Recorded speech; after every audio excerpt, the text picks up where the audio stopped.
Great. Well, thank you all so much for joining us this morning for more Hidden Treasures of Boston. We're going to get an inside look at some of Boston's hidden treasures from popular Boston tour guide Jay Bazzinotti, a corporal in the 1st New Hampshire Regiment of Revolutionary War reenactors. Jay will appear in full uniform to talk about some of the little-known landmarks and monuments in the Boston area. Much of the city's rich and fascinating history is invisible, not just to the casual visitor, but also to those who have lived here all their lives. And this is actually Jay's third virtual program with us. He actually has a 7-part series, and we have him booked in March and April to give parts 4 and 5. If you have not seen parts 1 and 2, that's fine. You'll still enjoy part 3. But just so you know, parts 1 and 2 are available on the Town of Tewksbury's YouTube channel. Just click on the library playlist and you'll be able to find them fairly easily. Again, want to thank the Friends of the Tewksbury Library for sponsoring this morning's event. And so all 60 of us or so, let's give a big virtual round of applause to Jay for joining us here this morning. And Jay, you can take it away. Thanks so much. Thank you very much, Robin. And thank you for inviting me to do this. That's very kind of you and the library. My name is Jay Bazzinotti. I have been doing tours as an amateur tour guide around Boston for about 30 years, maybe a little bit longer. And what I've done is I've walked around the city so many times and seen so many amazing things that are hidden in plain view that I wanted to take note of them and make a presentation or even write a book that explain what some of these things are. So first I started off with this presentation, and when I started doing it, I thought there would be maybe 15 slides and I would be up here doing finger puppets for the rest of the time. Well, over the time, there's been over 350 slides, and it's grown to about a 7-part presentation. This is part 3. It'll be the longest of all the presentations. It should run about an hour, and then there'll be time for questions and answers. The presentation is called Free, Cheap, Dare, and Hidden Things in Boston. The first 3 parts of the presentation series are about things that are hidden. And then we go to things in Boston that are free. And surprisingly, there are a lot of things in Boston you can still do for free. And then there's things that are cheap, because if you have a family and you're bringing them to Boston, you don't want to spend a lot of money. And then there are things that are cool, but they're rather expensive. And finally, there are cool things. The last presentation is cool things within an hour of Boston or so. So that being said, let's see if this presentation works. And I always have technical problems when I start, so I hope you'll bear with me. Yay, it worked. So the presentation is broken into 2 parts. The first part are cool things and firsts that came from Boston and the area. And every one of the presentations has new and different cool things that came from Boston before I go into the main presentation about things that are hidden. So the first school in America was founded as a college prep school, but it was only for boys. It was located on School Street in downtown Boston, which is now where the old City Hall is located. So also was right behind King's Chapel, which is right on Tremont Street. So if you go there, there's a little marker on the street that tells you where the first school in America was. There were many famous people who went to the school, as you can see. And the school itself still exists. Boston Latin School is considered one of the best schools in Boston in the country for high schools, and it's still a public school. Girls were allowed to enter in 1972, and today their motto is still, "We are first, Sumus Primi," first school in America. Now this is one that's very close to my heart. This is the oldest house in America, the oldest wood frame house in America, and this is in my hometown where I grew up, Dedham. This house was built around 1636. It is the oldest house in America also to be owned by the same family, the Fairbanks family, of which Douglas Fairbanks Jr., the actor in the 1930s, owned this house. And so this house started out as one room, which you can see right in front of you. And over the years, it expanded into a rambling farmhouse. It's really interesting because this house, the animals lived in the house with the people for a time. Back in those days, the houses were quite small. There were only about 2 rooms, And one of the rooms was filled with all the things you needed to go through the winter. For example, you needed 8 barrels of apple cider to make it through a winter. So the animals were kept in a little side loft during the winter as well. The house has many original artifacts, mostly original furniture. It has an upstairs and a downstairs, and there's a secret tunnel in the well. The well still works today, but the tunnel has largely caved in. And that tunnel was used to escape from the Indians if there was going to be an Indian attack, because this house is about 12 miles from downtown Boston, which in 1636 would have been the way rural outback. So many ghost shows from TV have been filmed here, and I've actually seen some of the ghost shows results, and there are some pretty, I'm not going to say scary, but some pretty creepy things that happen in this house that they've actually caught on film, such as the shadows of people moving across the wall who aren't really there. So the house has been restored numerous times. It's actually needing a restoration right now. And it was covered with a big tarp to fumigate it for termites. Some years ago, some people broke in and stole priceless artifacts, such as an original punt gun and some other things. So the house is all alarmed, and it's changed as far as locks and security are concerned. They have a big festival at this house every year in the summertime. And because it's the oldest house in the country and it has a lot of precious artifacts, I think everybody should go to see it, not least which because it's in my hometown. This is really cool. The Bassam Book was the first book published in America in 1640. It was published by church, the New Old South Church. But now it's called the New Old South Church. And the remaining copies, of which there are 2, they recently sold one. They're kept in the Boston Public Library. And this book was edited by the Apostle Eliot, who wrote the first Bible in America. And it was written in Algonquin language because his job was to convert the Indians. So it's really cool. This is the first book that was made here, 1640. The first permanent bridge in America. And I'm going to tell you right now, this is a major religious argument or religious battle that people have saying, no, my bridge was first. No, my bridge was first. But this was the first permanent bridge in America made in 1641 over the Charles River in Watertown. It's a very busy intersection. The bridge you're looking at here is the 4th bridge that's been on this location. And it replaced a span that had been there since 1719. The oldest surviving original bridge is in Pennsylvania and dates from 1697. Again, here's another religious argument, and I really don't want to go down this road too far.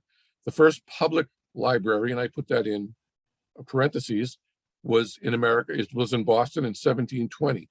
Although there were some religious libraries in what was then America before then, the first what we could call a public library was made in the old State House, which is shown in this picture in the inset. The old State House is still here, and from that balcony, the Declaration of Independence was read in 1776. The library was kept up on the 2nd floor near that cupola, which burned down, actually burned down more than once, and the volumes were all destroyed. So other library events splintered off and happened around the country. So the first children's library was in Arlington.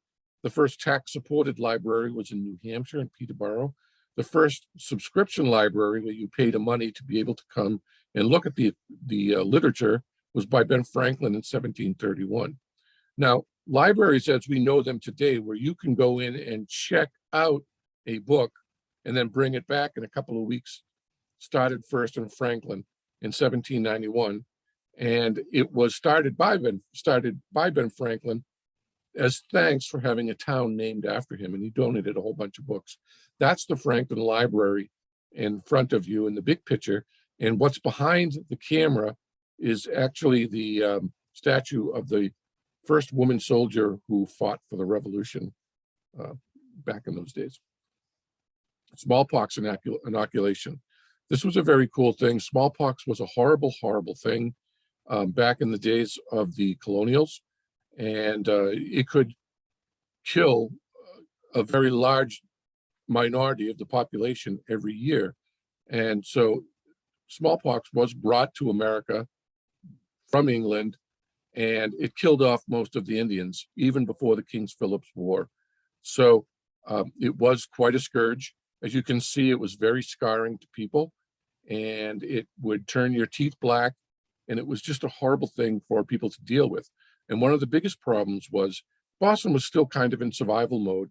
And when people had smallpox, there was so many people taking care of the sick and so many people burying the dead that they weren't doing the things that they needed to do, like plant crops or cut down trees or gather firewood and things like that.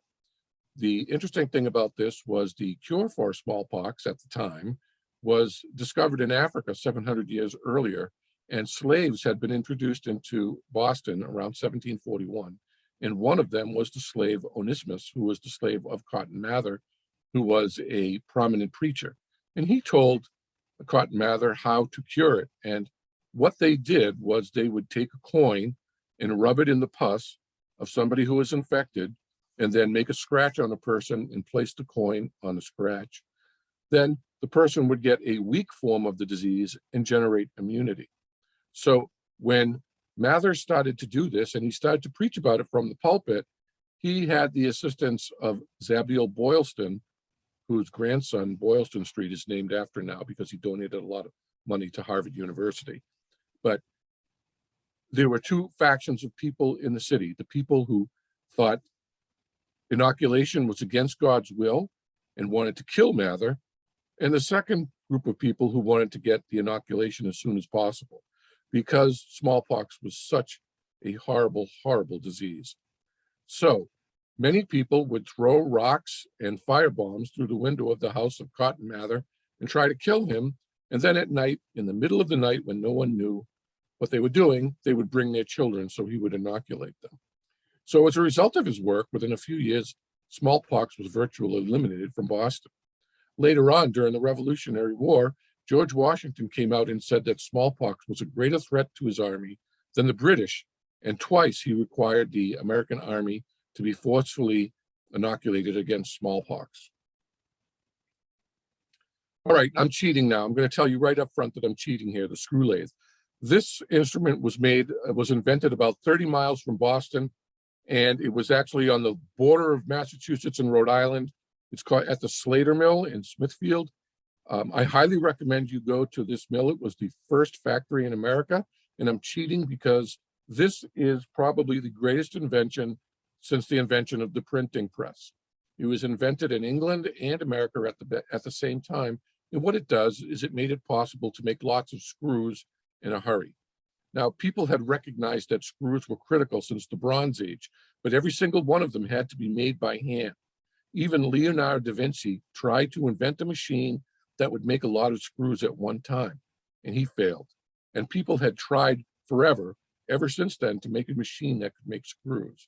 So the problem was solved both in England by Jesse Ramsden and here in America by David Wilkinson, and at about the same time period. And it was made at the Slater Mill, the first mill in America, which is really a great tour, highly recommend. So when the head of the Slater Mill saw the machine and saw what it could do, he said, "This machine is worth any machine in this shop. Hell, it's worth every other machine combined." So as people came and they started to make other versions of this machine, the US Army said it was the greatest invention in America to date. And this is what made the Industrial Revolution possible, because without screws, there could be no standardization. Then in England, this machine, the one made by Jesse Ramsden, helped the English defeat Napoleon by making it possible to make 100,000 pulleys for the British Navy so they could sail their ships. So you can see why I cheated and put it on my slides, because it's only 30 miles from Boston, even though it's in Rhode Island. The first millionaire in America was Elliot Haskett Derby, and he made his money through both nefarious and honest means. He acquired a fleet of ships, and when the revolution started, he became a pirate. He became a pirate manager. He owned 156 pirate ships, and he, along with George Cabot, who started the Cabot family of Boston, they became slave traders, rum runners, and pirates. If you go to Salem today, you can still find many, many things named after Mr. Derby, first millionaire in America. Now, it's interesting to note that during the Revolutionary War, privateers captured over 5,000 British ships, and a lot of fortunes were made. The piracy capital of America, by the way, was Rhode Island, which they still like to talk about today. Slavery was abolished in Massachusetts, which is good because it was also the first place in America where slaves were made legal. So the first slaves came here in 1641. And by 1700, there were about 1,000 slaves and 10,000 people. So 10% of the city of Boston was slaves by that time. So the people of Boston were evenly divided, or were very divided about the value of slavery, or the morality of slavery, even from beginning.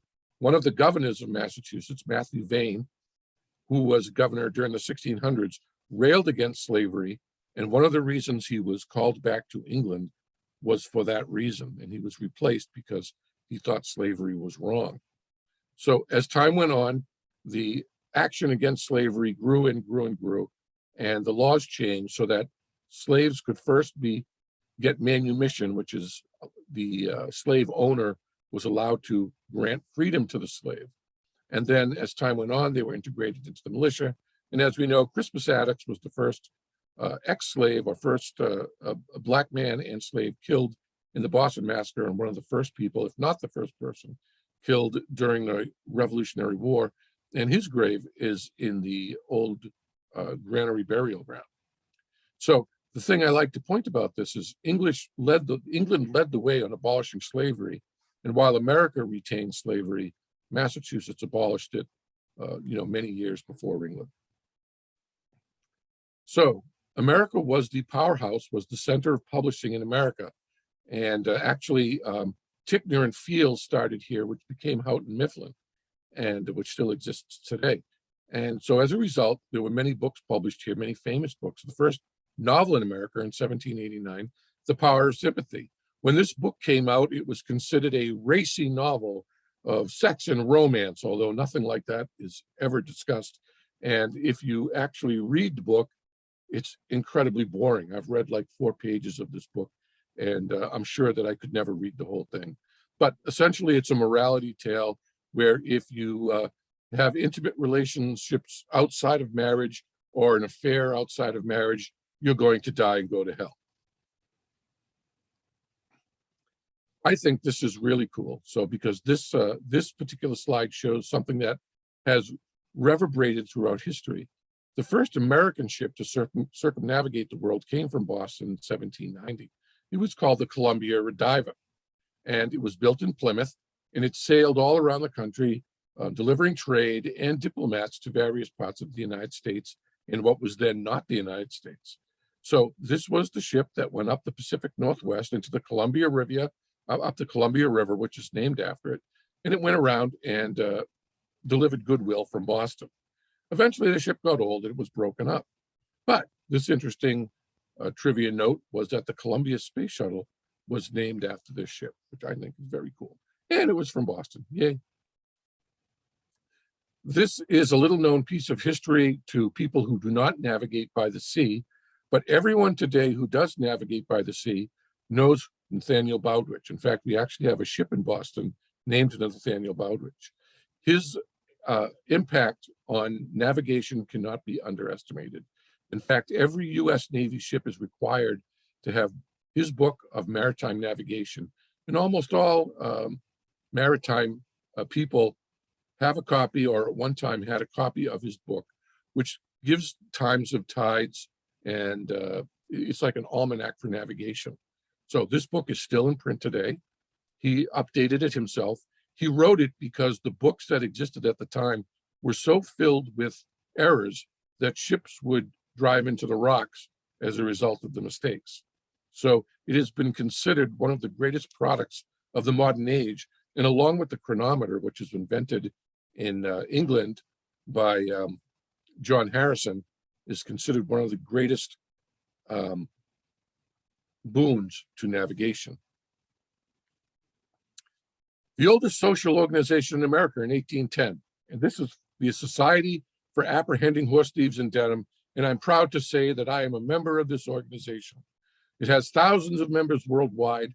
Anyone can join. You have to fill out an application 1 year in advance before December, and you must go to the annual Christmas party once a year, which is at Mosley's in Dedham, where they report on the number of horses that have been stolen in Dedham in the past year.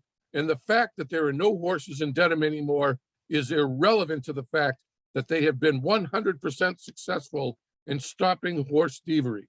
In fact, about 15 years ago, somebody actually snuck a horse into Dedham so that they could have somebody else steal it to embarrass the organization. So many famous people have been members of this organization.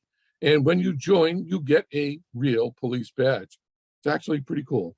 And this is little drawing here is their official logo. When you get the certificate saying that you're a member, that you can hang on the wall. So the first railroad in America was in Milton in 1820, made around 1825 by the brilliant engineer Jason Gridley, and so Gridley Bryant. And as a result of making this railroad, which he used for his quarry, the Quincy quarries, the first deaths happened as well. So this railroad is still here. However, it doesn't look as good as this picture, which was taken in 1935, because in 1953, they wanted to make the Route 93, the Southeast Expressway, and they started to tear this railroad apart to get fill for the road. So while those columns are still there and the tracks in the middle are still there, they're in actually pretty rough shape. This was a gravity railroad. There were two cars, one on either side of the tracks, and the tracks and the sleepers are all carved out of granite because that was the only thing that could hold the weight. Now, the tracks were attached at the top by an iron cable so that when they were filled with granite, they would move down that hill and pull the empty car up. So there was no need for horses or engine power. So what would happen is this was considered the hottest technology of the time, and people would take the 10-mile trip from Boston to come and see it as a tourist attraction. And they would ride the empty car up when the full car pulled the empty car up by going down. However, one day the cable snapped and the empty car at the top, which was filled with people, raced down that track. And what you can't see is behind the photographer, there is a big cliff that goes down to Route 93. And the rail car kept on going and went right off the cliff and crashed at the bottom and killed a whole bunch of people. So those were the first railroad deaths in America. So this thing is really a hidden treasure of Boston because it's extremely hard to find. It's at the end of a cul-de-sac of a little tiny street, and to find it is quite a challenge. So if you go up there, there are so many things in the Blue Hills. I could give tours of just the Blue Hills alone, and there'll actually be more slides about that later. But this is really cool because it was the scene of the first railroad and the scene of the first railroad deaths in America. First integrated church in America in 1843 is the Third Baptist Church. So this was the first free and integrated church. It was built in an old theater. The building is still there. It looks just like this today. Sam Houston came and spoke against slavery. It's interesting to point out that some years later, Sam Houston, the founder of Texas, voted against Texas seceding from the Union and refused to be part of the Confederacy. Famous speakers such as Sojourner Truth and Frederick Douglass and other abolitionists spoke here. Boston was the center of abolition in America. The Liberator, the famous newspaper, was started here, and the starter of that paper has a monument on the Commonwealth Mall. And so this is now a National Historic Landmark, and it's still an operating church. The first Irish policeman, and this is an amazing thing to me because Irish policemen are almost a stereotype in America now. But back in the mid-1800s, when the waves of Irish immigrants were coming over, they were considered the lowest of the low. In fact, many Irish were imprisoned in the concentration camp on Deer Island, and hundreds of them died of starvation there. So when finally a liberal mayor made Barney McGinniskin the first Irish policeman, the Know Nothing Party came into power and defeated him. And they were anti-immigrant, anti-Irish, anti-Black, anti-Catholic, pro-slavery, and they were the law and order party at the time. And their motto was America First. So they came into power and they fired him. So there was a big power struggle over this first Irish policeman, and he was fired and hired 3 times, not for competence or incompetence, but because he was Irish. However, you can't keep a good thing down and you can't kill an idea. And by 1900, 50% of the entire Boston police force was of Irish descent. So the first football game in America was fought in 1862 on Boston Common. So it was fought by students of Boston Prep School and Boston Latin School. Football was originally called the Boston game. It was a combination of soccer and rugby, and it was a very rough game. People actually died playing football. So the games were 17 minutes. They were continuous, no timeouts. There were no grid lines. It was a square field, not rectangular as it is now. And the Oneida football team never lost a game and never lost a championship. The Oneida football team still exists today. It is the longest existing football team in American history. There is a big monument to it on Boston Common. In one of my other presentations, I show a picture of this monument as a piece of hidden America, which shows the spot where the Oneida football team used to play on Boston Common. So many people died playing football because it was such a brutal sport that Teddy Roosevelt, as president, threatened to ban the sport after 19 players died in just a few games. And so they had to get together and change the rules to stop people from dying while playing this game. The first U.S. Army Ambulance Corps, you can see here a MASH truck, which was made popular in the television show MASH. But this was started here by a doctor after his son was killed in the Civil War. When the Civil War started, nobody realized how many casualties there were going to be. And it was a pretty horrific thing. And people sat out in the battlefields and died of their wounds for a long time after the battle. And it was kind of a haphazard effort to try and get people off the battlefield. There was no organized effort to do it. So the British, fighting the Battle of the Crimea, started an organized force of attendants who would go out and clear the battlefield of the wounded. So Bowdich, who started this, was the son of Nathaniel Bowdridge, who we talked about a little bit previously.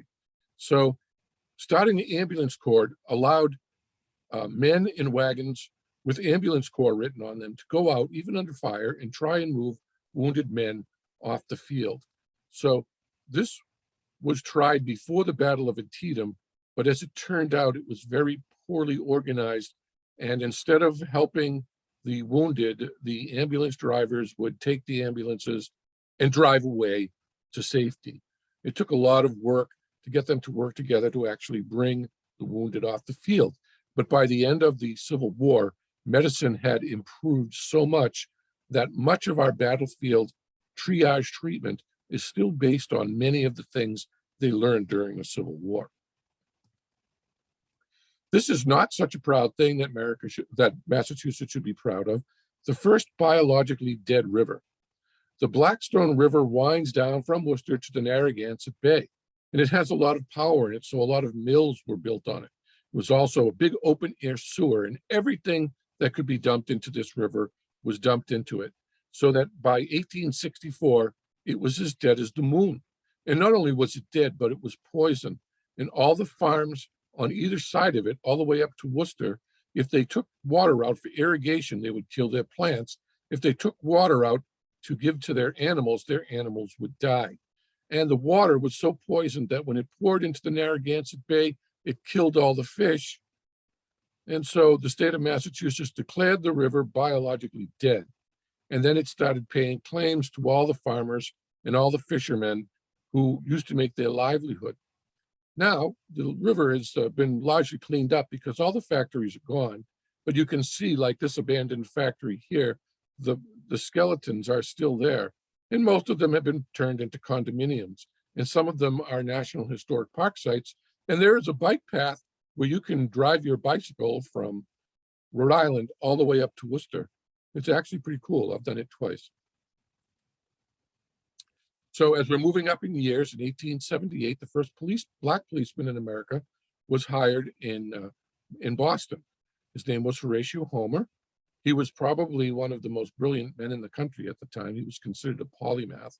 He was a janitor at the Globe Theater, and a Boston councilman who recognized his genius sponsored him as a police officer, where he worked for 40 years.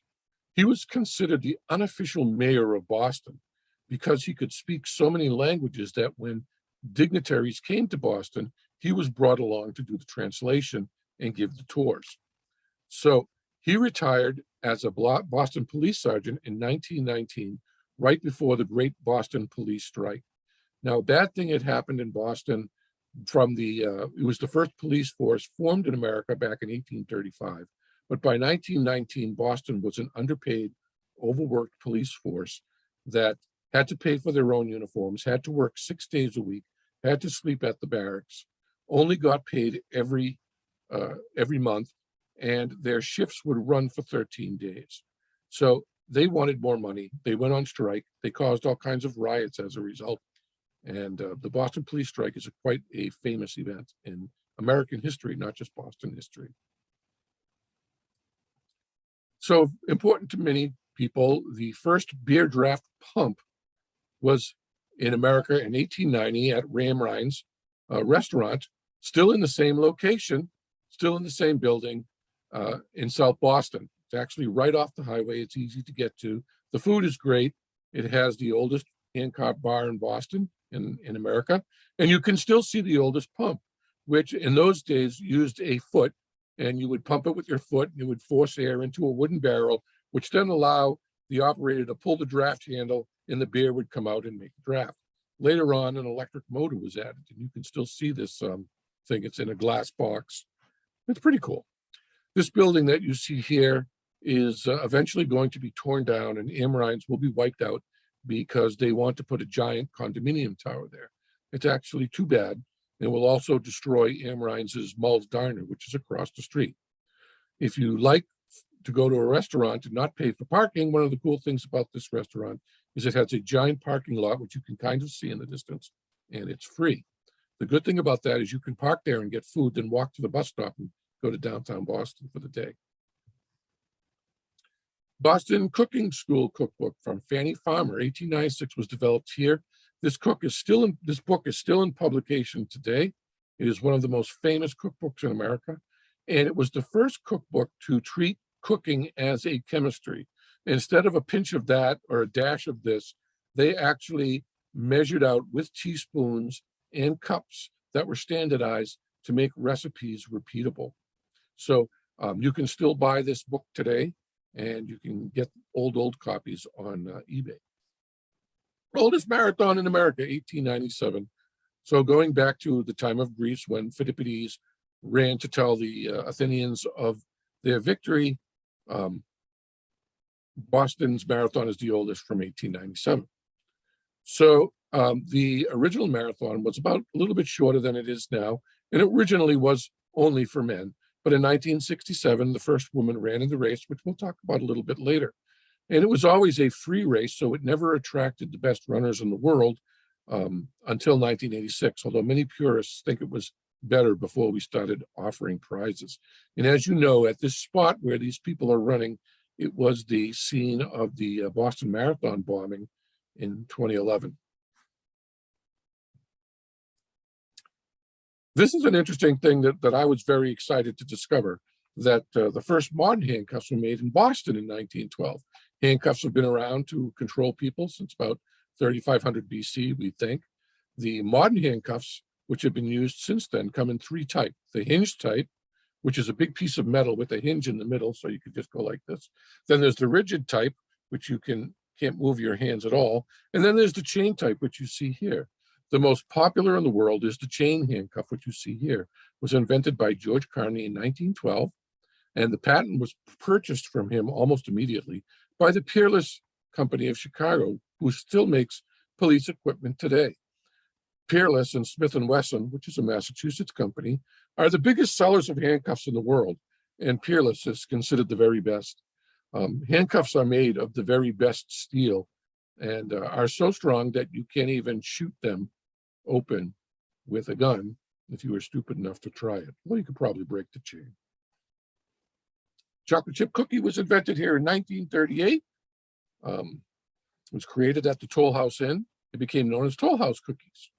And you can see that they were made by breaking up chocolate into little tiny pieces. And by the way, in a previous presentation, we talked about how chocolate that is used in the world today was invented here in Boston as well. First woman to run a marathon, 1966, Catherine Switzer. She had to sneak her way in. She changed her name to Kay Switzer so that nobody would see that it was Catherine. Some officials did try to stop her, as you see in this picture, but she did finish the race. Roberta Gibb was the first unofficial woman, but she just jumped in from a bush. And so she ran in the middle of a pack of men so that nobody would know it was her. She's not official because she didn't have a number, but when she finished the race, the mayor of Boston shook her hand, which I thought was a pretty cool thing. In 2019, when I first started doing this,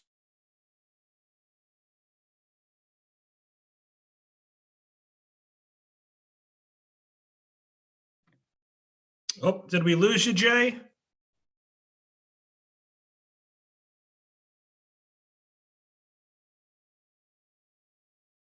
Can you hear me, Jay?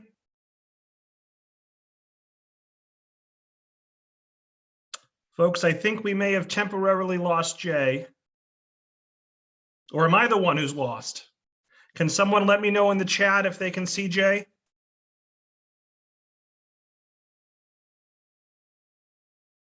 Oh, good. Okay. Not just me. Well, not good, but I'm glad I'm not the problem. All right. So let's just give it a couple of minutes and Jay will come back. We're about halfway through, probably more than halfway through at this point. So let's just, yeah, Jay, I agree. Yes. All right. Great. Well, we'll just give it a couple of minutes. I'm sure Jay will jump right back on. As he said, he has one technical difficulty or another, it seems. So I'm sure he'll be right back. And while we're paused, feel free to get any questions in the chat or the Q&A you have for Jay, and we'll take those at the end.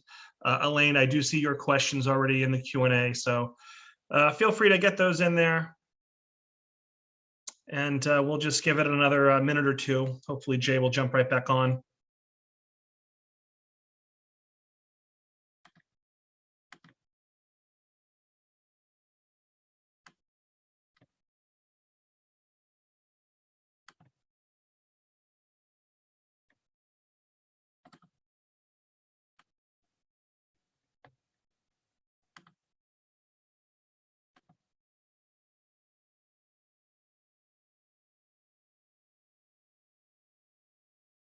And I do have Jay's cell phone. Let me, one sec. Let me see if I can reach him via phone.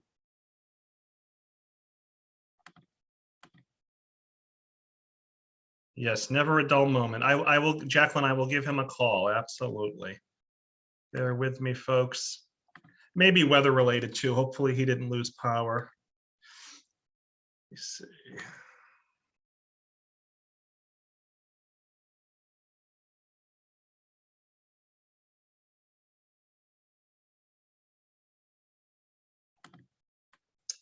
There he is. So Jay, you're muted.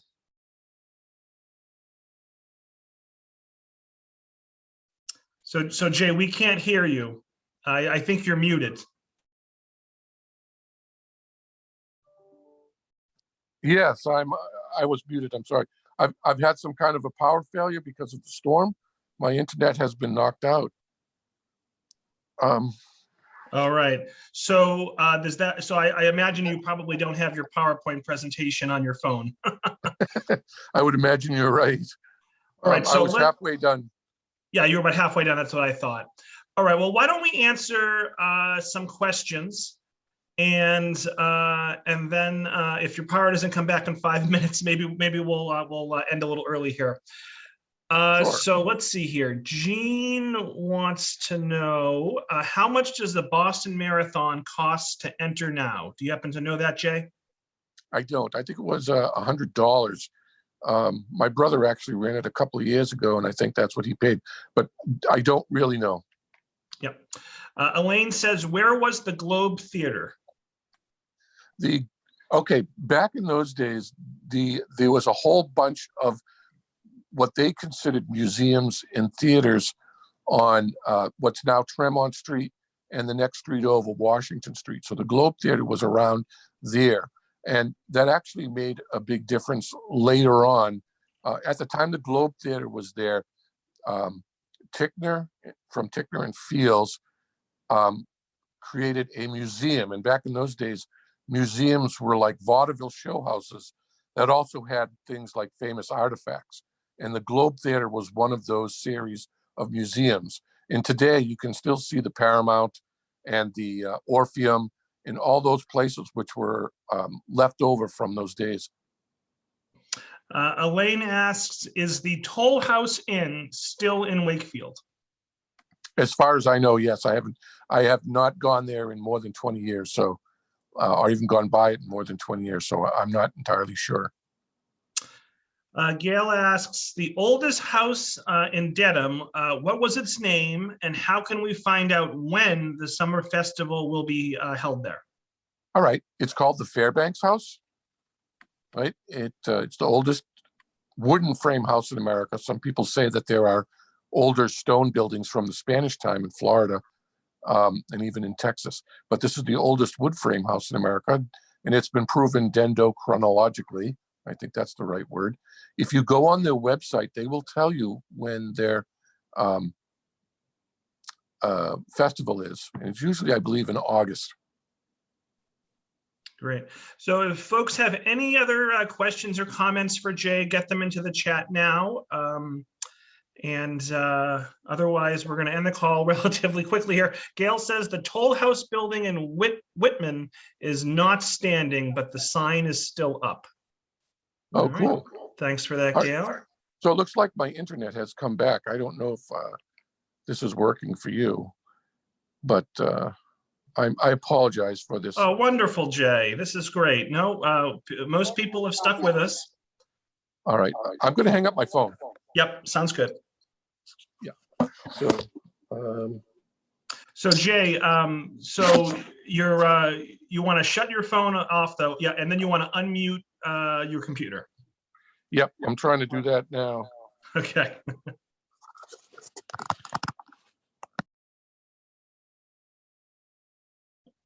All right, perfect. So now you want to unmute your computer.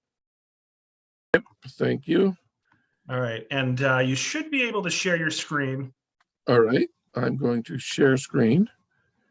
And let's see, do you see this? Yep, so I see your PowerPoint. Yeah, I'm going to switch over to slide and see if that works. It's thinking now, as you can clearly see. Yeah, and again, that's okay. I mean, the lights went out and everything for a few minutes, so the ice must be sitting on the phone lines. So I will try to get to that part of the presentation that I missed. And if there is anything that I missed that anybody wants to go over, I'm happy to do it. God knows I love talking about Boston, and so I could do this all day. I appreciated your slide about the libraries, Jay.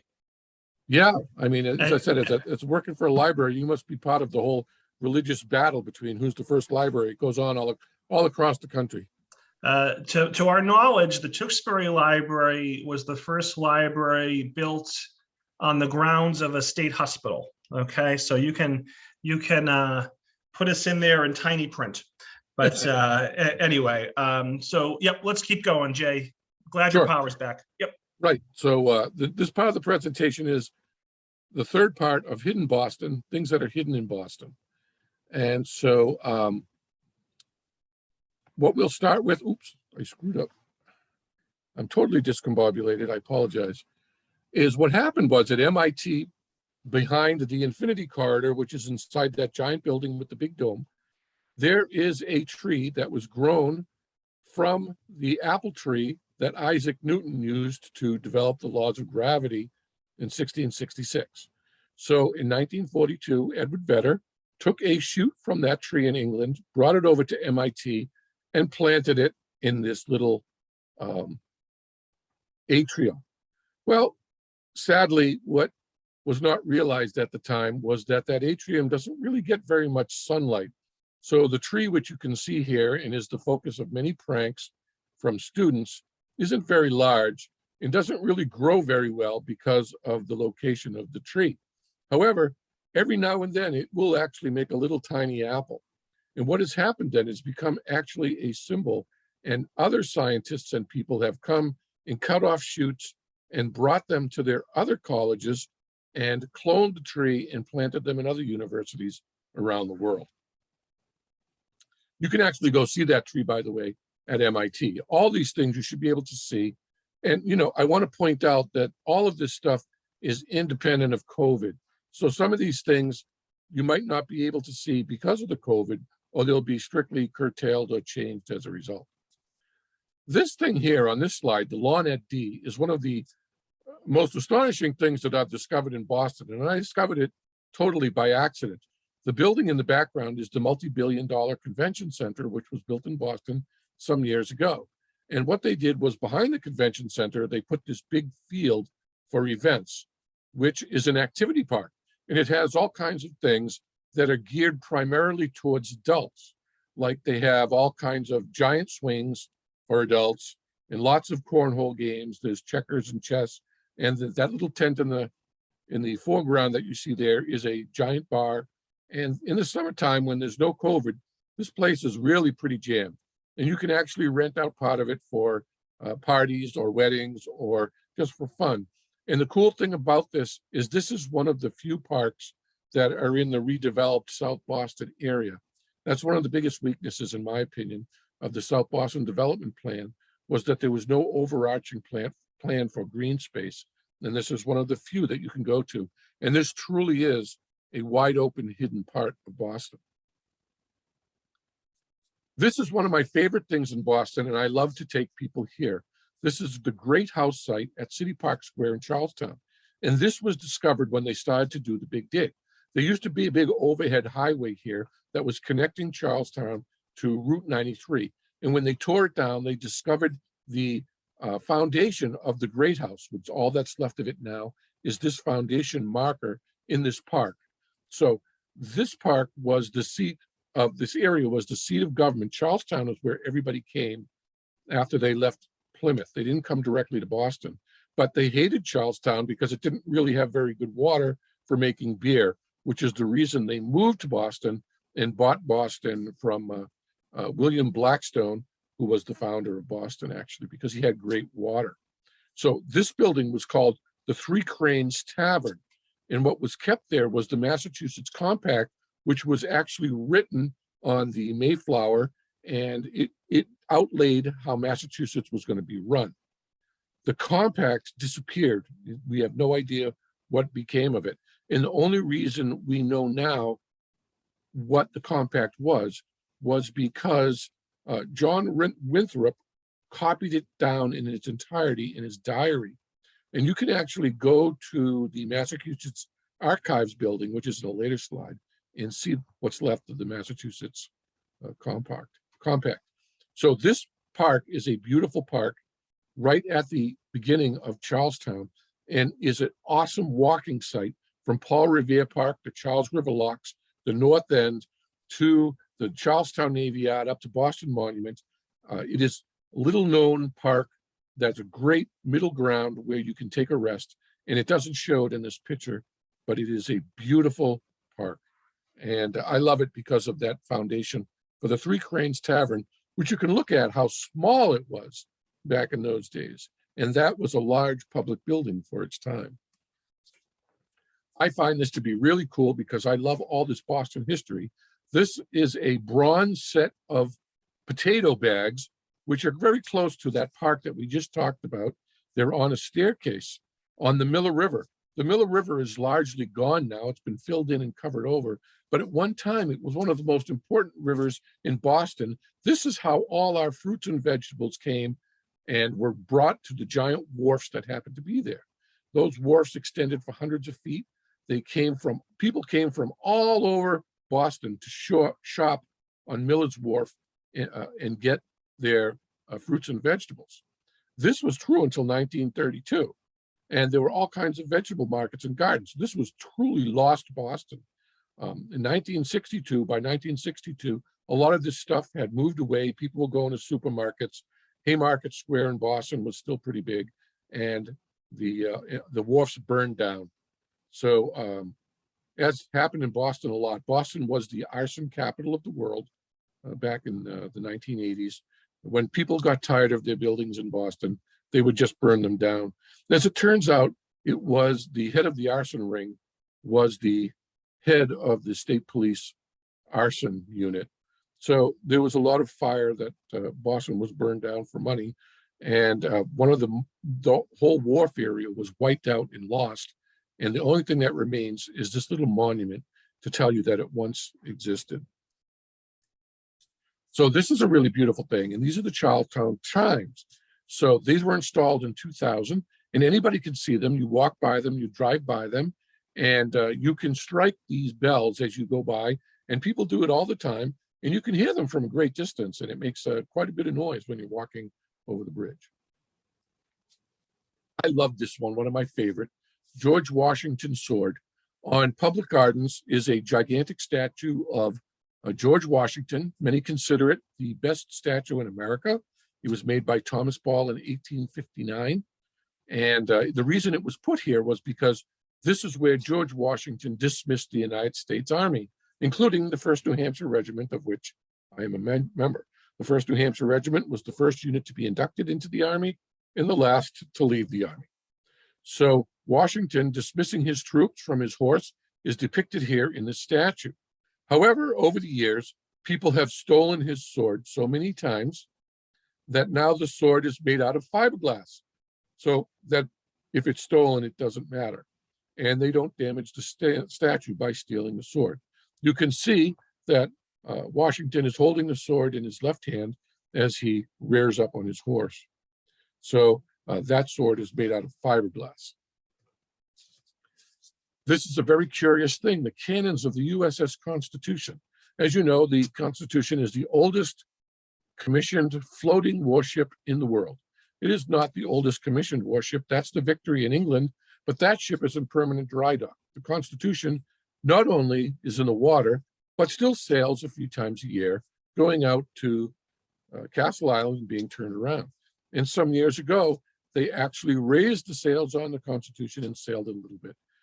I don't think they're ever going to do that again because they're afraid of damaging the ship.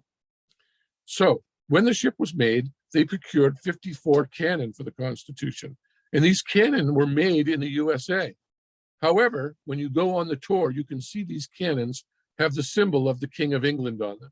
Why would cannons made in America for an American ship have a sign of the King of England on them? The reason why is because they cast about to make the reproduction cannons because all the original cannons were lost.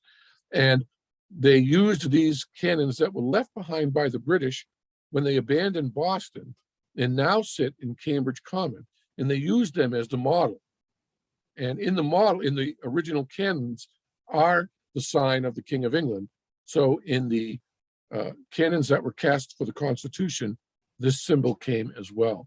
I find, because I'm, strange, I find this pretty amazing. And it sends a thrill up my spine when I see it on those cannons. So they fire the cannons every day, one of them, every day at sunrise and sunset when they raise and lower the flags at the Navy Yard. And what I find interesting is that since outside the Navy Yard, they put all these $1 million condos, some rich people have started to complain, but I don't think anybody should listen to them. And I love hearing the cannon when they fire it in Boston every day. This is a very cool thing in Boston, the Secret Garden in Kendall Square. This is on top of a parking garage. They poured a bunch of dirt, planted a bunch of trees, put in some food wagons, and it's in the middle of nowhere. One of the only ways to get to it is through a hidden staircase in the parking garage that isn't even marked. The only other way to get to it is to be a guest at the Marriott Hotel, and you can get to the park by an access way. This garden is up pretty high, and it has beautiful views. It's extremely quiet and private. It has little checkerboards so you can play chess or checkers and cornhole and a little food wagon. And it's free. So if you happen to be stuck in Kendall Square and you are looking for a place to rest, I highly recommend this horticultural masterpiece. This is a very obscure piece of Boston. At one time, the Southeast Expressway, which is Route 93, was a major railroad right-of-way. There were 3 or 4 sets of tracks. Now it's all highway. As time went on and the train became less important, the tracks were pulled up, and now there's only 1 set of tracks. And for a while, they went over this bridge that you see at the bottom in the picture. And that was the Old Colony Railroad line, made in 1844. This ugly, ugly bridge was here for many, many years until 1988. It was last operated. And I used to drive by this. Anybody that drove by those big gas tanks on the Southeast Expressway would see this ugly, rusting bridge. It was terrible. But every now and then it would still operate to allow a ship to go through, and while the trains were had to stop and wait for the ship to pass. But finally they pulled it down and put in a solid bridge. And this bridge, what was left of it, which you see at the top, was made into a little park, which is extremely hard to find. It's in off Nealon Street down in South Boston to get to it. But it's got some tables and some chairs and a couple of trees and this monument to the bridge. So this is true hidden Boston for people who are really Bostonophiles, such as myself. Anytime you are talking to people about Boston, you cannot avoid the talk of Billy Bulger, the gangster. So Florian Hall figured large in Billy Bulger's activities as a gangster. This is the headquarters of the Boston Fire Department, made in 1965. At about that time, Billy Bulger was becoming quite the gangster in America. He's still fairly young, but he was taking over a lot of Boston. As it happens, my family comes from South Boston, and my father actually knew Billy Bulger and hated him and thought he was a bad man, even back in those days. This is also the headquarters for the Charbonnier Run. Trooper Charbonnier was a state police trooper who was killed on Route 3 in Plymouth, stopping a hitman whom he thought was a speeder. When he stepped out of his cruiser to give the man a ticket, the man came out and started shooting at him. They had a running gunfight in which Charbonnier was killed, but while dying, shot the killer in the head, and he lived and tried to say it was a hitchhiker who did it, but he was convicted and is now in prison for the rest of his life. They use a run here. They do a run here for him every year. There are lots of police and firefighter functions. However, in the front, you see those 2 fire engines with the American flag. That parking lot was Bill Bulger's graveyard, and he buried people there that he killed. And him and Salemi and Flemmy, who were his hitmen, would cut off the fingertips and smash out all the teeth of their victims before they buried them in this parking lot. And across the street from here is Tinian Beach, which is a very small beach that people in the area like to visit to go swimming in Boston Harbor. However, he would also bury bodies there, and one was found not that long ago. They had to use a screen to pull up the body because the water had dissolved it almost completely. They believe there are still 9 more bodies buried in this area, and they come to look for them from time to time. So this area in the 80s and 90s was pretty obscure for Boston, which is the reason that it was chosen. So since then, the area has become a lot more built up. But Florian Hall will always hold a place because it was the graveyard for Billy Bulger's victims. This is really awesome. I've done this tour. This is the Deer Island Sewage Treatment Plant tour. This was the most expensive and state-of-the-art sewage treatment plant in the world when it came out in the 1980s, at the end of the 1980s, as part of the Big Dig. And so what was there originally was a sewage plant which would just pump the sewage right into Boston Harbor and it would come back into Boston Harbor and land on the beaches. And in fact, they would do a coliform count on the beaches by picking up all the tampon applicators and making a count per square yard of tampon applicators. And that's how they would shut the beach down, because they would translate that into the coliform bacteria count. And so this plant was built to strain all the waste, and the solid waste, which only makes up less than 5% of all the water that comes from Boston, from 43 communities into those big tanks, is filtered, boiled. All the tampon applicators and dead dogs and branches and so on are filtered out, and the dirt, what is left, is put into train cars and sent down to Florida, where it's used to fertilize the orange groves. And the dead dogs and the trees and everything else are sent out to a big dump in Idaho. So if you want to take this tour, it requires an FBI background check, because they have so many dangerous chemicals in such huge amounts, and they're afraid somebody will blow them up. So the tour is free. It's an extremely interesting tour, and they tell you all about the 3 men who died at the end of the 9-mile tunnel, where all the water that is separated from the waste is pumped out into this tunnel 9 miles out to sea and pushed into the ocean. And 3 men died at the very end of the construction of that, when their oxygen line froze at the bottom of the tunnel. So it's a very interesting story about those 3 men who died. This is my third favorite thing in all of Boston. When people come to Boston, this is the number 3 thing I tell them to do. Forget about the stupid duck tour. The stupid duck tour is a ripoff at $60. This is much better than the duck tour. It's awesome. Okay, this is true hidden Boston. This leaves from the Galleria Mall in Cambridge. It's about $15 now. Used to be $12.95, but the price has gone up. And it goes from Cambridge all the way up to the Los Anderson Bridge near Harvard University. And they have another tour that goes out through the Boston locks and gives an architectural tour of Boston Harbor. This tour cannot be beat. I cannot recommend this enough. I'm getting very excited just thinking about it now. As you can see, the boats have little canopies on them to protect you from the sun, but they're completely open. You can actually stand up in the bow and ride as well.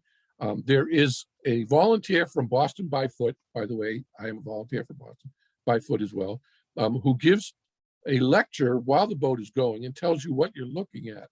And there's a full bar on board so that you can satisfy your cocktail peanuts or Diet Coke needs, or if you need a beer, you can get that as well.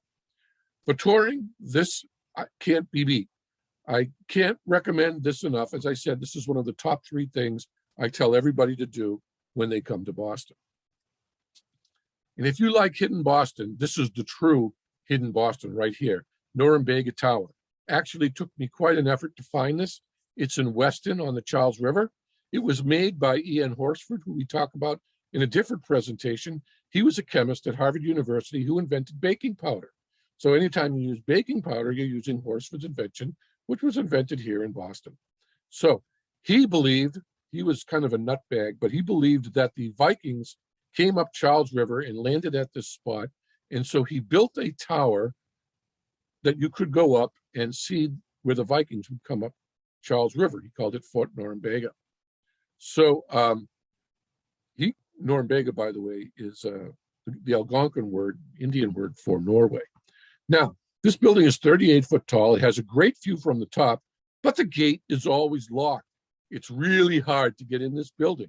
However, if you are lithe, and I still am a little bit lithe, there is an open window on the other side, which you can actually crawl through and then climb up the stairs to the very top.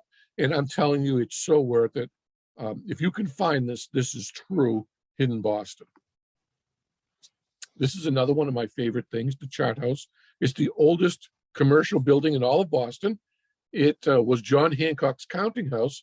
And in fact, his gigantic safe is still built into the wall, and you can see it. One of the greatest things about this is there are all kinds of historical artifacts from the colonial period still hanging from the ceiling and on the walls. And the food is excellent. It is some of the best seafood in Boston. And one of the hidden gems of this restaurant is they offer free valet parking for 3 hours in downtown Boston, right on the water. So you can go in, grab a quick meal, and then go out and walk around the city for 3 hours and come back, and it's free, not including the tip for the valet. Where else are you going to get a bargain like that? The Chart House is awesome. I can't recommend it enough. So Boston has a big history with fire. Boston is the most burned city in the world, has burned down more times than any city in America, and has been set on fire by people more times, so many times that it was called the arson capital of America in the 1980s. Sadly, Boston has a bad history of putting up memorials for firemen who have died in the line of duty. They're very reluctant to do anything to recognize the firemen, not really sure why that is. This memorial is behind the Sears Crescent. It was built in 2007. It's one of 3 fire memorials in the city. They have a ceremony every year for the firefighters killed in New York on September 11th. And it joins the Vendome Memorial on Com Ave, which we'll talk about in a minute. This also joins the hidden plaque, which is another part of Lost Boston, or Hidden Boston, on the Charlestown Bridge, where in the 1980s, a group of firemen were killed in an abandoned wharf looking for some homeless people in a burning warehouse that weren't there, and the warehouse collapsed. Now there's a hotel on that site. So there is a plaque which you can barely see when you drive by at 100 miles an hour over the Charlestown Bridge, that recognizes those firemen who died. This is one of those coolest things that you can walk by and not even know what you're looking at. You see that victory column in the second there. That is the Beacon Hill Eagle Monument. And the top of the eagle's head shows how high Beacon Hill used to go until they cut it down to use the dirt for fill. So this was made by Charles Bulfinch. Now, originally, there was a great big 100-foot pine tree there with all the branches cut off that had a basket filled with pine and tar that would be set on fire if there was an emergency in Boston to call in the militia from all the surrounding counties. So that's one of the reasons why we have the pine cone on top of the State House. And so this monument recognizes that beacon, which is why it's called Beacon Hill. And it shows the height of how the hill used to be. This is pretty interesting. So Boston used to have 2 baseball teams, the Red Sox and the Braves, and the Braves played at Braves Field, which was built in 1915. So many incredible things happened at Braves Field. Babe Ruth played there. A lot of World Series were played there. But as time went on and the Red Sox got more popular, the Braves Field fell into disuse and fewer people went.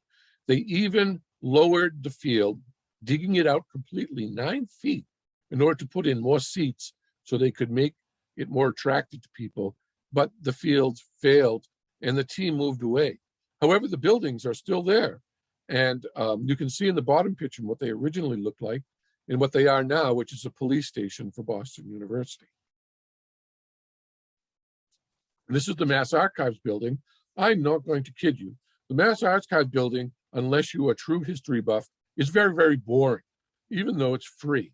However, what it does have is an original copy of the Declaration of Independence and many old documents from the creation of Massachusetts and America. It's a small room off to the right inside this building where there's very low light to prevent damage to the documents, which are all under glass. If you are a true history buff and you want to see the Declaration of Independence, which is one of the 2 in the New England area, the other one is in Exeter, New Hampshire, then this is the place to go. But I've been here a few times, and other than those documents, I've not been impressed.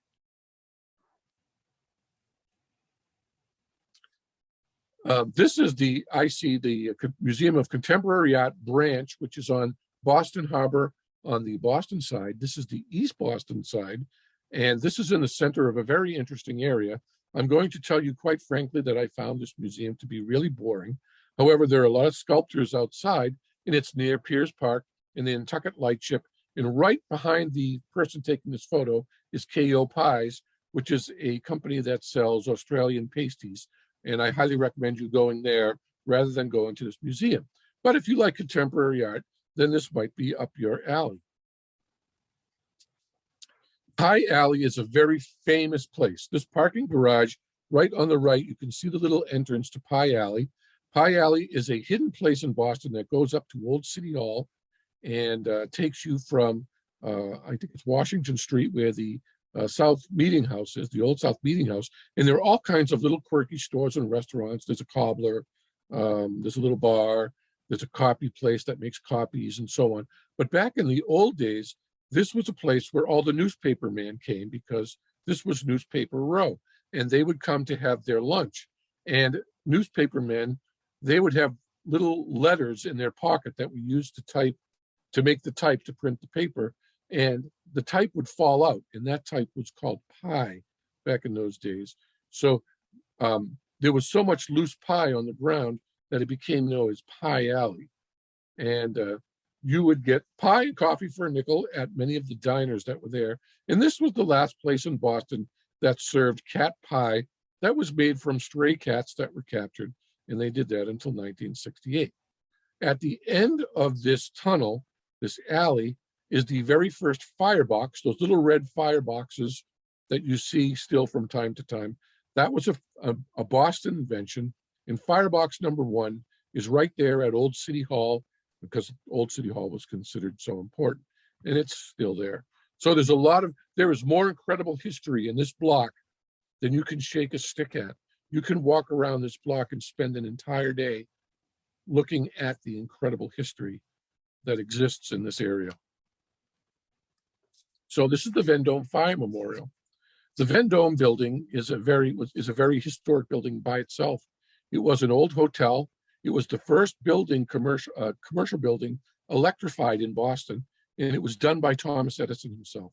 It was a beautiful building. It is still a beautiful building. But in 1972, it had been abandoned for some years, and it was going to be made into apartments. And due to some architectural mistakes and ineptness, the load-bearing walls were pulled down, and the building was only held up by its side walls. And then there was a fire in the building while it was being rebuilt. The firemen came from Boston, they put the fire out, and they felt like heroes because the building was saved. And so while they were standing outside the building drinking their coffee, the building collapsed on top of them and killed them. So 9 firefighters were killed and a number of fire engines were crushed. This was a major tragedy for Boston. Afterwards, it was decided to put a memorial up, but there was so much politics around that memorial that it never got built for 25 years. And now the monument is there. And the sad thing about the monument is, because of the way it's built, the homeless use it as a shelter at night. They throw a tarp over it and live inside of it. The Vendome building still exists as apartments, and it's quite a beautiful building. It only half collapsed, and the rest was preserved. This is some of the most hidden history in Boston. This is the site of Camp Meigs, where the Black regiments were trained during the Revolutionary War. This was the biggest army fort in New England, and it was stationed in Reedville, just outside Boston. I actually grew up not too far from this fort, and all that's left of it is this monument and that stone cannon. It is so obscure that when they put real cannons there, they get stolen. So they had to put a stone cannon there to leave a memorial. As a child, we used to actually dig in this park looking for bullets or belt buckles, although I never found any. People I know did. This was also the largest hospital in during the Civil War, military hospital. When soldiers were hurt in battle, they would be brought here to convalesce. As you can see, there is the 55th Infantry, which is the middle unit, which was trained here. The 55th Infantry was slaughtered by Nathan Bedford Forrest at Fort Pillow in what has become known as the Fort Pillow Massacre, where all the black soldiers were slaughtered by the Confederate General William Bedford Forrest, who went on to start the KKK. This is the Uncle Sam Memorial, which is very piece of hidden Boston. It's actually in Arlington Center, right on Mass Ave. You can drive right by it. It is quite large. Uncle Sam was invented in Boston, Uncle Sam Wilson, in 1766. He used to supply the beef to the U.S., and he would stamp them U.S. for his name, for the United States. And he became known as Uncle Sam. He came from Arlington as well. So this monument and statue is for him there in downtown Arlington, a piece of hidden Boston. If you are going to go to the Slater Mill, which was one of the top 10 things I recommend anybody do in Boston, then it's an easy walk from the mill. I mean, not the Slater Mill, the Old Schwann Mill, I apologize. It's a short walk from the Old Schwann Mill to this monument as well. The Old Schwann Mill is the oldest continuously operating factory in America and still makes the same thing it made back in the 1600s, which are oval frames that are used to display the paintings of presidents in the White House. This is one of my favorite things I love to do. This is the Hemlock Grove and Echo Bridge, and this is about 10 miles outside of Boston at the intersection of Route 9 and 128. This is a small walking park. You could be a million miles from Boston and not know it. This bridge was part of an aqueduct that went over the river, bringing water from outside of Boston into from Lake Cochituate into Cleveland Circle. So you can stand on that platform, which you see in the distance, and whisper, and the people at the other platform can hear you perfectly clearly. There's all kinds of walking trails through this park. I love going here. It's a very relaxing place to go. Not too many people go. There's really nothing there. It's very bucolic. So when Alexander Graham Bell invented the telephone, the very first phone number, our very first telephone number one, was put in a house in Somerville. And this house was what was then known as an incubator, where famous inventors, including Thomas Edison, would rent out a room and build laboratories. So it was important for these inventors to be able to communicate with their offices in Boston. So the first phone line in America was put in this building that went into Boston. Number two was the other end of this phone line, which was on State Street. And this was the first commercial phone line. Still there, you can't go in the house, but you can drive by and see where it was. This is one of my favorite places in all of Boston, Granite Links. I do not play golf because I'm terrible at it. However, this is at the top of the Quincy Quarries.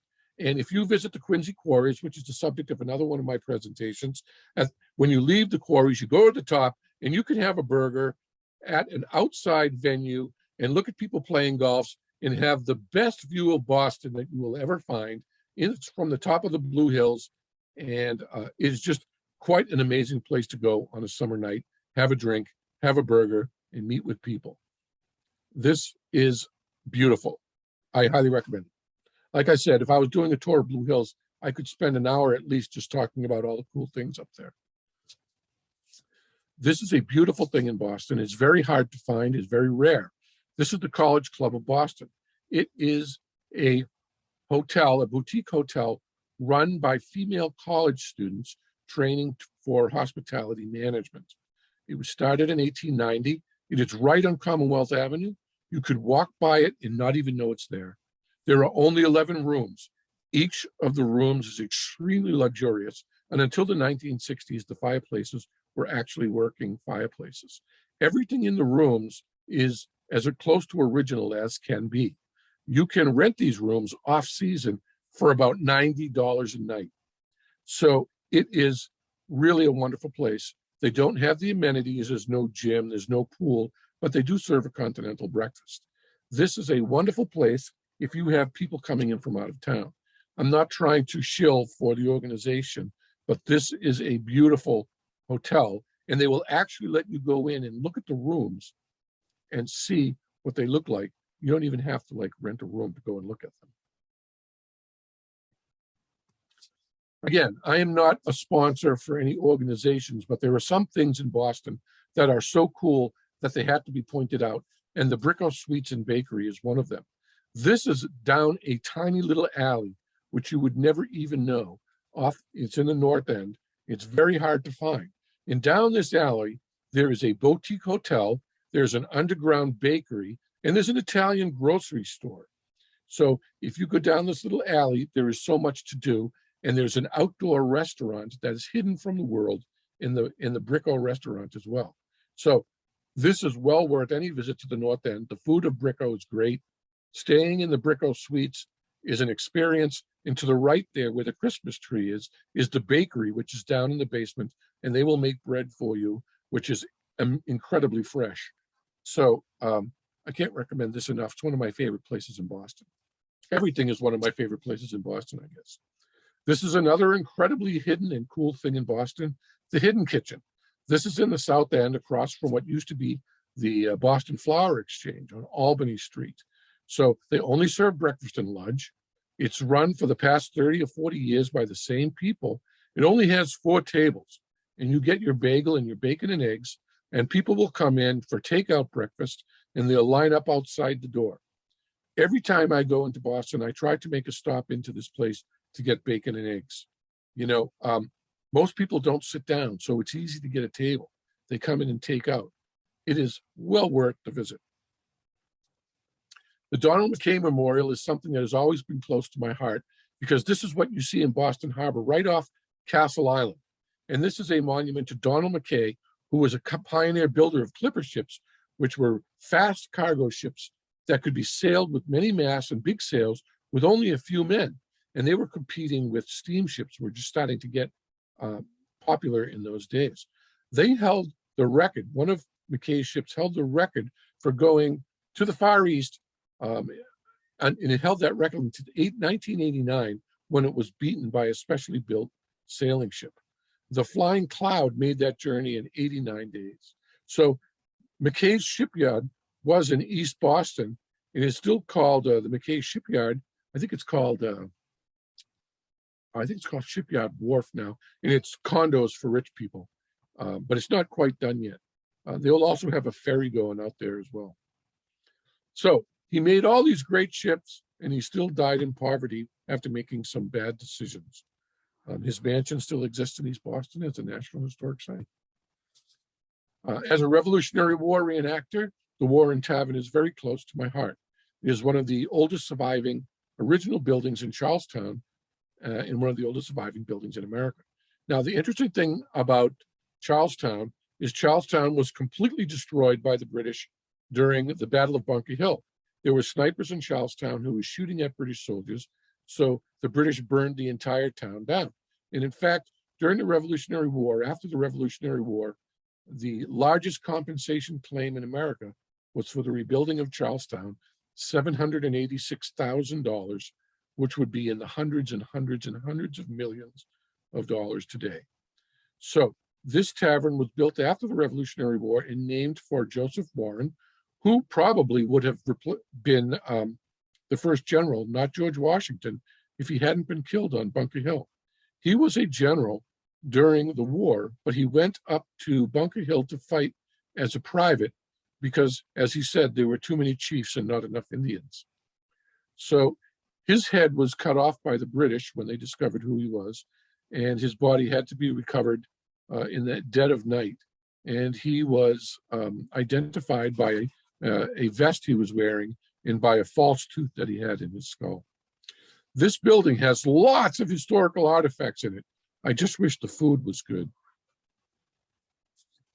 Another cool thing in Charlestown that you can easily walk to is the Spite House. So this is near Copp's Hill. It sells Charlestown, but it's really in the North End. This is the most narrow house in America, smallest house in America, and it was built to spite the guy behind it so he wouldn't have view of the harbor. So it's only about 1,000 square feet, but it's 10 feet wide from end to end. The building comes up for sale from time to time and sold 2 years ago before the COVID for almost $1 million. The one thing about this building is that while the building is small, the backyard is rather large.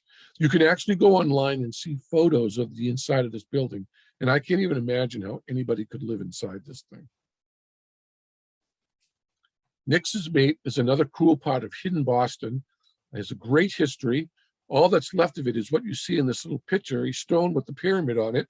But the island used to be actually quite big enough to graze sheep on.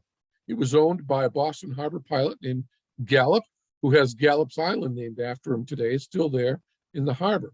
However, as time went on, they not only started to quarry the island for slate and ballast for ships, but they used it as a place to hang pirates and gibbet them as well. In those days, a gibbet was like a cage where the bodies of hung pirates would be held so that the birds couldn't peck them apart too fast, as a warning to other would-be pirates as they sailed into town. Now, gibbets were more often used in England than in America, and bodies could last as long as 3 months until they fell apart and the bones collapsed onto the ground. There are 3 pirates buried on this island. At low tide, the island actually comes up out of the water. And recently, in 2016, despite all the amazing navigational equipment we have, the Provincetown 3 ran aground on this island in a nighttime run and sunk. Another ship had to come and take all the people off because, of course, the water's only about 5 feet deep. So nobody was hurt when the ship was sunk. This truly is a piece of hidden Boston. And the last thing I want to talk about is the Massachusetts state flag. The Massachusetts state flag is an amazing piece of history by itself. This flag was adopted in 1908 as the state flag, but it had been in use since the Revolutionary War.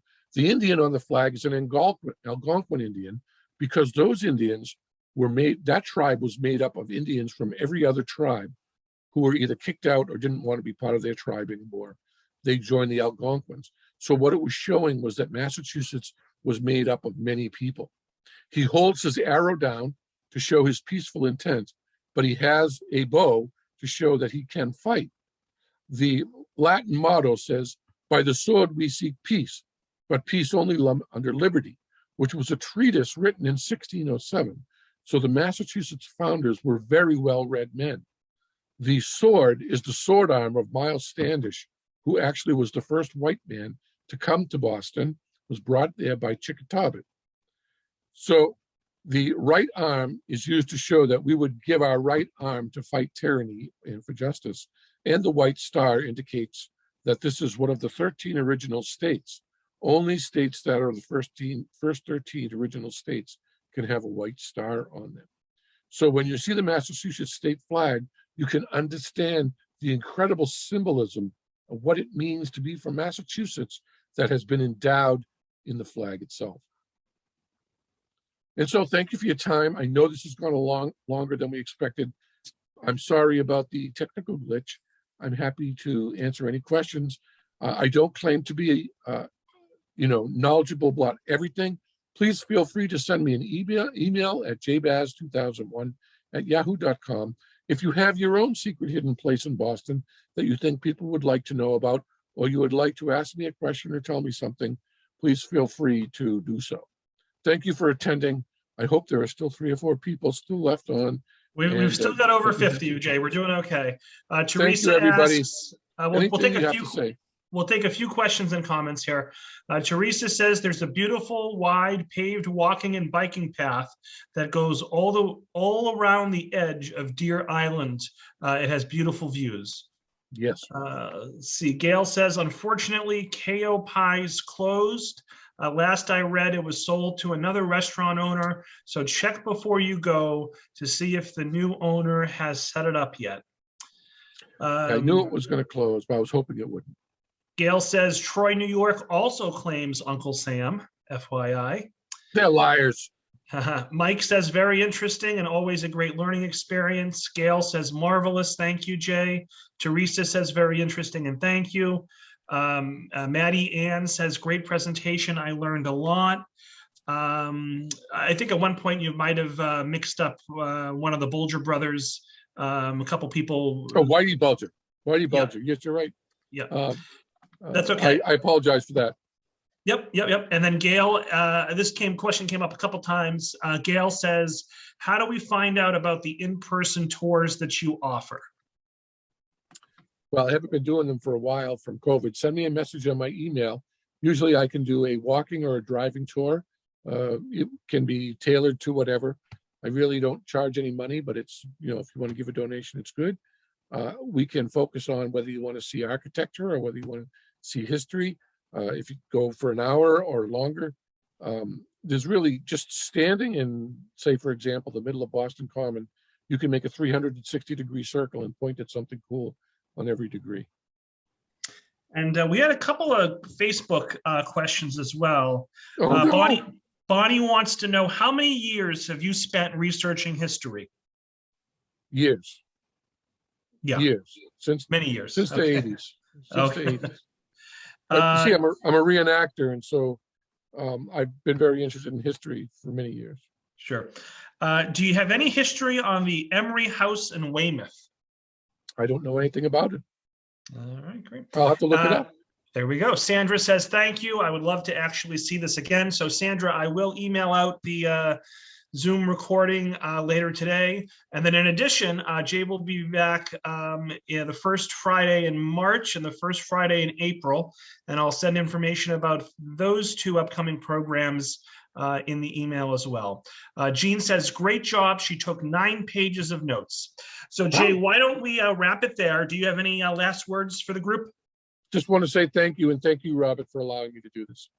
Absolutely. All right, Jay, we'll see you next month. And folks, look for that email from me later today. Thanks so much. Have a great day.